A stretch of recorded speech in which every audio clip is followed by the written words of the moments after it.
Hello everyone, welcome back to my channel Vivas passion. তো আজকে hospital থেকে ব্লগটা স্টার্ট করছি। অ্যাকচুয়ালি মাকে ডক্টর দেখাতে নিয়ে এসেছিলাম। তো মাকে প্রথমে হসপিটালে ডক্টর দেখিয়েছি, আর তারপরে দেন এখানে ইউএসজি করতে দিয়েছে ডক্টর। তো ইউএসজি করাতে নিয়ে এসেছি। অ্যাকচুয়ালি মায়ের গতকাল থেকে খুব পেট ব্যথা করছিল, তো ডক্টর দেখিয়ে নিয়েছি। আর এখানে ইউএসজি করার জন্য মাকে ভেতরে ঢুকিয়েছে, আর বাইরে আমি এখানে ওয়েটিং এরিয়াটাতে মায়ের প্রেসক্রিপশনটা নিয়ে ওয়েট করছিলাম। তো মা বেরোক, তারপরে আমি বাড়ি যাব। তো বাড়ি এসে আমি সঙ্গে সঙ্গে আগে ভাত প্যাক করলাম, আর তারপরে মাকে বললাম যে মা এটা একটা ব্যাগে করে পায়েলকে দিয়ে দাও, পায়েল গিয়ে মাকে ভাতটা দিয়ে আসুক। কারণ মা যেহেতু সকাল থেকে কিচ্ছু খায়নি, সকাল থেকে ডক্টরের ওখানে ছিল, আর তার মধ্যে ইউএসজি করানোর ছিল। তো ইউএসজি হয়ে যাওয়ার পর আমি পায়েলকে দিয়ে ভাত পাঠালাম। তো হঠাৎ করেই আজকে মা অসুস্থ হয়ে গেছে, মানে আমার শাশুড়ি মার কথা বলছি। তো ওনাকেই ডক্টরের কাছে নিয়ে গেছিলাম, আর তারপরে সেখান থেকে ইউএসজি করতে বললো। তো মাকে আমি ইউএসজির ফর্ম ফিল আপ করে ওখানে বিলটি রেডি করে দিয়ে এলাম। মা করাবে, আর এখনও অনেক দেরি আছে, মানে 1-1.5 ঘন্টার মতো বসে থাকতে হবে। আর মায়ের তো সকালবেলায় বেরিয়েছে, খুব খিদে পেয়েছে, তাই ভাতটা দিয়ে পায়েলকে দিয়ে পাঠালাম। আর আমি চলে এলাম, কারণ এখন 3টে বাজে, আর কিছুক্ষণ পরে ভিয়ান ঘুমোবে, আর ওকে ঘুম পাড়াতে হবে। আর আমি না থাকলে ও ঘুমোতে চায় না, মানে মা হোক পায়েল হোক কারো কাছেই ঘুমাবে না, না দিদুর কাছে ঘুমাবে, না পিপির কাছে ঘুমাবে। ঘুম মানে মাকে চাই। এমনি খাওয়া দাওয়া সমস্ত কিছু করে নিতে পারে, মানে পায়েল খাইয়ে দিলেও হয়, মা খাইয়ে দিলেও হয়, কিন্তু ঘুমোতে গেলে আমাকে লাগে। তাই আমি মাকে ওখানটা বিল রেডি করে দিয়ে চলে এলাম।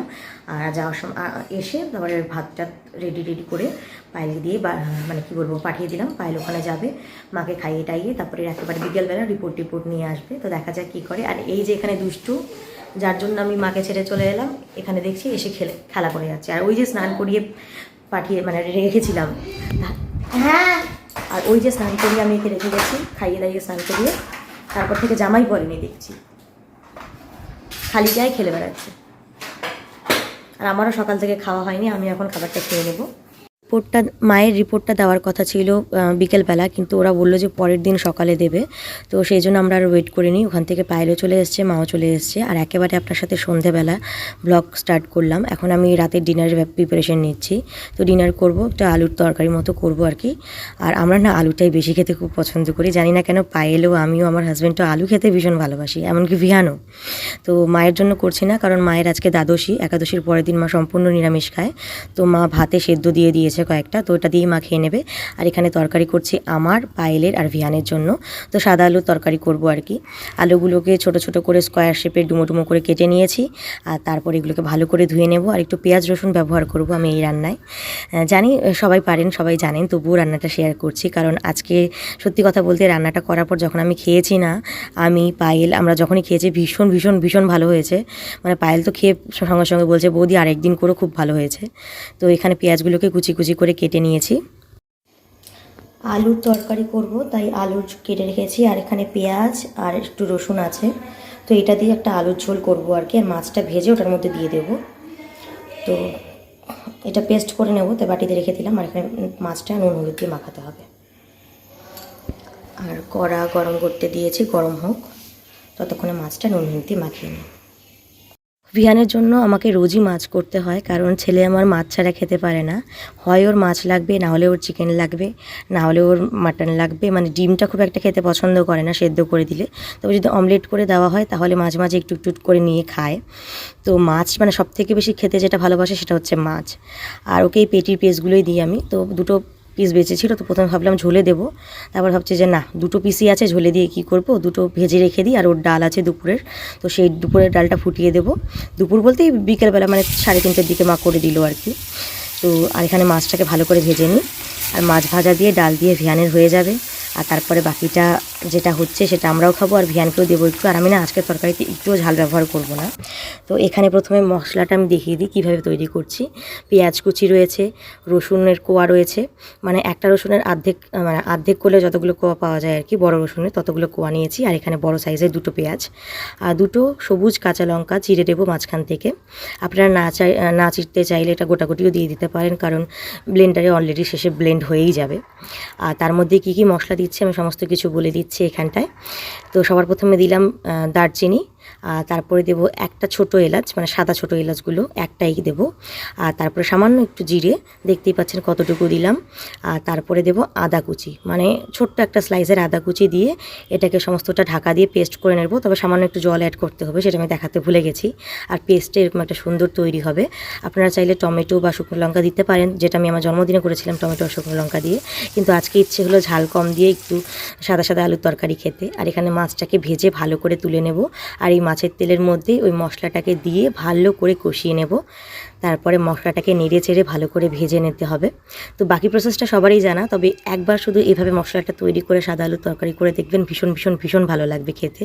সামান্য একটু নুন আর একটু হলুদ ব্যবহার করেছি, কারণ একটু কালার না হলে ভালো লাগে না। একদম যদি সাদা হতো না, মানে আমি খেতে পারতাম, পায়েল আর ভিয়ান এরা নাক সিটকোতো দেখে। তো ওদের জন্য সামান্য একটু হলুদ দিয়েছি। আপনারা চাইলে সম্পূর্ণ তরকারিটা সাদাই রেখে দিতে পারেন, কোনো হলুদ দেওয়ার প্রয়োজন নেই। আর খেতে কিন্তু ভীষণ টেস্টি হয়। আর এটা শুধু ভাতের সাথে কেন, লুচি, পরোটা, মানে যে কোনো রকমের একটি রুটি দিয়েও খাওয়া যেতে পারে। মানে শুকনো খাবার দিয়েও খেতে পারেন, আবার ভাত দিয়েও খেতে পারেন। খুব খুব খুব টেস্টি হয়েছিল, আমি নিজে খেয়ে দেখেছি। আর আপনারা অবশ্যই একবার বাড়িতে ট্রাই করে দেখবেন। আর এখন আলুগুলোকে দিয়ে দিলাম। মশলাটা ব্লেন্ড করার পর এত সুন্দর একটা অ্যারোমা বেরিয়েছিল, মানে গন্ধটাই এত সুন্দর না, গন্ধতেই মানে মনে হচ্ছে খিদে পেয়ে যাচ্ছে। তো এখানে আলুটাকে দিয়ে একটু নেড়ে চেড়ে তার মধ্যে একটু লবণ দিয়ে দেবো, কারণ ওখানে আমি মশলার পরিমাণে লবণ দিয়েছিলাম। তো আলুতে যতটা লাগবে ততটা নুন আমাকে আবার দিতে হবে, কারণ আলুটা সেদ্ধ হবে, যাতে আলুর ভেতরে সমস্ত লবণটা পৌঁছয়, নাহলে খেতে তো ভালো লাগবে না। তো জল দিয়ে এটা ঢাকা দিয়ে রেখে দেবো। তো আর কী করছি কী না করছি সমস্তটা শেয়ার করব। ওটা ব্লগটা স্কিপ না করে দেখতে থাকুন, আশা করি আপনাদের সবার খুব খুব খুব ভালো লাগবে।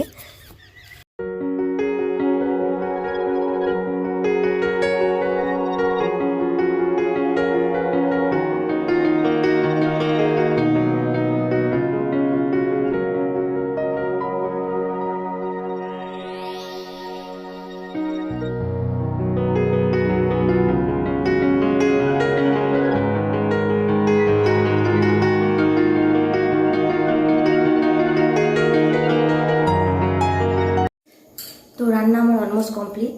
ভাত হয়ে গেছে, ভিয়ানের মাছ ভাজা হয়ে গেছে। প্রথমে ভেবেছিলাম যে আলুর ঝোলের মধ্যে মাছটা দিয়ে দেবো, তো মা বললো যে না, ওর মাছ ভাজাই থাক, আর ডাল আছে, তো ডালটা তো করতে হবে না, ডালটা আমি করেছি বিকেলবেলা।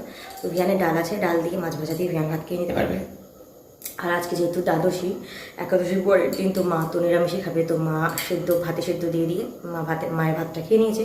আমি শুধু এখন আমার আর ভিয়ানের আর পায়েলের ভাত করলাম। আর দেখুন এইটুকু রান্না করতে গিয়ে ঘেমে গেছে, এত গরম। আর আলুটা ফুটিয়ে একটু কষা কষা করে নামিয়ে নেব। আর ভিয়ানের তো মাছ ভাজা ডাল আছে বললাম, তো ব্যাস এইটুকুই। আর এখন গিয়ে ভিয়ানকে রাইটিং করাতে হবে। এখন প্রায় 8:30 বাজে। তো আজকে সন্ধ্যাবেলা থেকে ওকে পড়তে বসায়নি, কারণ বিকেলবেলা ঘুম থেকে দেরি করে উঠলো, তারপরে একটু ঘুরতে গেছিলো, তারপরে কেক খেতে ইচ্ছে করলো, তো কেক কিনে এনে খেলো পিপি ওর সাথে গিয়ে, মানে পায়েলের সাথে গিয়ে। তো এখন একটু কার্টুন দেখছে বা খেলছে হয়তো ভেতরে, কী করছে আমি নিজেও জানি না। তো রান্নাটা নামিয়ে নিয়ে আমি ওকে এখন রাইটিং করাতে যাব। আর ওকে রাইটিং করানোর পর ওকে খাওয়ানো হবে। আর তারপরে আমিও ডিনার করব। আর আজকের মতো ঘুমিয়ে পড়বো। আর ভোরবেলা উঠে এডিটিং করতে হবে, কারণ ভিডিওটা আমাকে কালকে পোস্ট করতে হবে। তরকারিটা নামানোর পর দেখতে অনেকটা এরকম হয়েছিল, আর ভীষণ ইয়ামি হয়েছিল খেতে। যেহেতু আমি সামান্য একটু হলুদ দিয়েছি, তাই একটু হলদে ভাবে এসছে। আপনারা চাইলে সম্পূর্ণ সাদাও করতে পারেন। আর তারপরে সন্ধ্যেবেলা ভিয়ানকে আমি রাইটিং করাতে বসিয়েছি। এটা ওর বাড়ির খাতা, এই খাতাটাতে আমি ওকে করাই। আর স্কুলে যেরকম হোমওয়ার্ক দেয় সেগুলো তো করানো হয়ই, তার পাশাপাশি বাড়িতেও আমি নিজের মতো করে ওকে কিছু টাস্ক করাই, যাতে একটু চর্চার মধ্যে থাকে আর কি। তো আজকে ভিডিওটাতে আর কিছু অ্যাড করছি না, এইটুকুই। এখন ওকে পড়াবো, তারপরে ডিনার করে খেয়ে দিয়ে আমরা সবাই মিলে ঘুমোবো। তো ভিডিওটা যদি ভালো লাগে তাহলে অবশ্যই একটা লাইক করবেন, আর চ্যানেলে নতুন হয়ে থাকলে চ্যানেলটা সাবস্ক্রাইব করে নেবেন। আর আমি কিন্তু প্রত্যেক মঙ্গল, বৃহস্পতি, শনি, রবি এই 4 দিন বড় ভ্লগ আপলোড করি, দেখতে ভুলবেন না। পাশে থাকবেন, নিজের খেয়াল রাখবেন। বাই।